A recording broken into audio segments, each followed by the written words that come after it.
Waame yoolii wone gese ɓeen hoɗɓe e gure Daande Maayo e nder commune mo Madina Gounass. Sounatou jeyaa ko e ɗeen gure ɓe kolliti Waame o ina aratnoo haa ɓattoo gese ɗe kono meeɗaa waade no wayi hikka ni. Ndiyam ɗam kam naatgol e gese hee ko nokku o ina jokkondiri e maayo. Gese ɗe ngari haa e koraasi hee ina jokkondiri e maayo. Ilam so ilii ne waawi yettaade gese ɗe. No waɗatnoo noon ilam ara haa heewa kono wayata haa ni heewirtaa ni heɓirtaano ni doole. Fodde huuro ngoo sinci ko faade jooni wayataa ni ko hikka kam min teskii wayi ni hen. Eewa jooni noon ilam ɗam ili ɗam naati hen kam fodde jooni kam kono abbo e lewru kono ko sara ko baŋnge les o tan naatnoo. ɗam ɗo ilam noon garɗam ɗo hen ko altini jawtuɗo waɗi yontere ko ɗum naati tan hankadi doole ɗe sabu baŋnge funnaange o yehi ganduɗa ha ɓendi hamin puɗɗi hesde komin kesno ko min joƴƴini koye nder ngesa he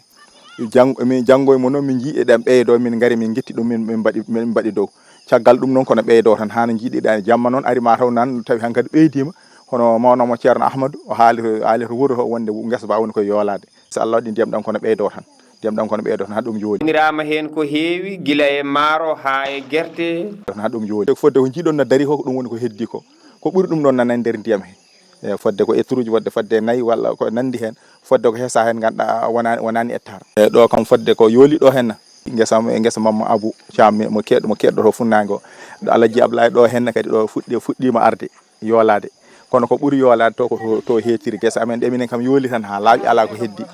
kanko noon no waɗi ko fuɗɗi nadde no waɗi ko heddi ko natani sukaɓe wuuro ɓe darima hen darde fayodinde ngam wallidde ɓen ɓe gese mumen jooli sa ɓe gañat ko ndiyam ɗam hade yettade geseji goɗɗe ɗe ɓe jawno ndiyam ɗam hen saji arade hen saji ruttiro so gese goto yoolima laaɗe ɓe gaddata waɗe dawol ɓe balla ɓeɗo ha ɓen so paari woɓɓe ɓe balle ha ɓen para wallahi ɓe darima darde timmuni ɗum woni ko kalanmami ko ñande alarba nde ɓe dawi ɓe mbi nde haala wonde woni koko yooli nde alarba ɓe piini ko dawi hay goto heddaki ɓe mbaɗi ko ɓe kesa eɓe mbaɗa e laaɗe eɓe ƴeŋtina dow alhamis o kono noon hawre ko ɓenduno ko gasi ha laaɓi ewa ñande alhamis o kadi rewɓe wuuro ngo kadi kirdi kadi pour ittude ɗum nawato dow to Allah waɗi kadi Allah addi kadi ƴiwonde mawde kadi woni dartini golle ɗe ñande aljuma nde woodi dawɓe hade waktu o yonde dirtini maaro ko assiette o sukaɓe kadi tokosɓe ngari guitti ɗum woni ganduɗa ɗo jiiɗon jooyo ma ɗen goni to mbaɗi ɗon min mbaɗa ɗon min pofto ha min ganda ilam ɗam ko dari ɗam walla ɗam daraki ga henna ko maaro ko yooli kono hay guerte ɗe ne waɗi hen ko waɗi ndiyam e maaro ko kam ko ndiyam tan ari mo basara tan yooli ɗum ha gasi ko amma guerte ɗe ko hankadi ko cewle puccitto hen ina paye ndiyam he ɗeɗo guerte ɗi jiiɗon joni ko ɗeɗo fof goni koye ndiyam fodde na ɓoggi ɗiɗi nan ɗo hen ni hen fof woni koye ndiyam e ɗen kadi ganduɗa ko basaɗe ngam sertude e ɗen caɗele ɓe kolliti ko alay saago ɓe cakka peeje guila ñande ɗum yoolinde ɗum ɗo miijoji amen hankkadi ƴeeɗi ko joni min gabbito dow hayso min goppan toon kam min gabbito dow saabu hankkadi waɗi ngol ɗo no Allah wawi wattude so watti noon hankkadi ko teyaɗe wonata hikka waɗi yimɓe fof ganduɗa gari ina duwanoma ina mantuma ina jarnuma ina ngara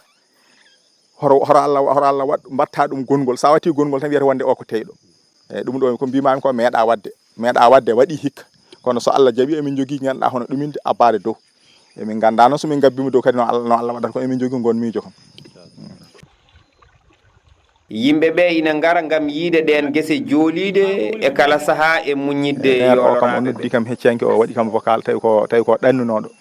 ewa ko janoɗo o wi wonde ko ɗanniɗo omo woni koye ɗanngal hono ɗum woni ganduɗa ko o yawani tinde ɗum kadi o wi wonde mawo daro hen wamma batte 11 ko hono ceerno Ahmadou Barmo ceerno Abdoul Aziz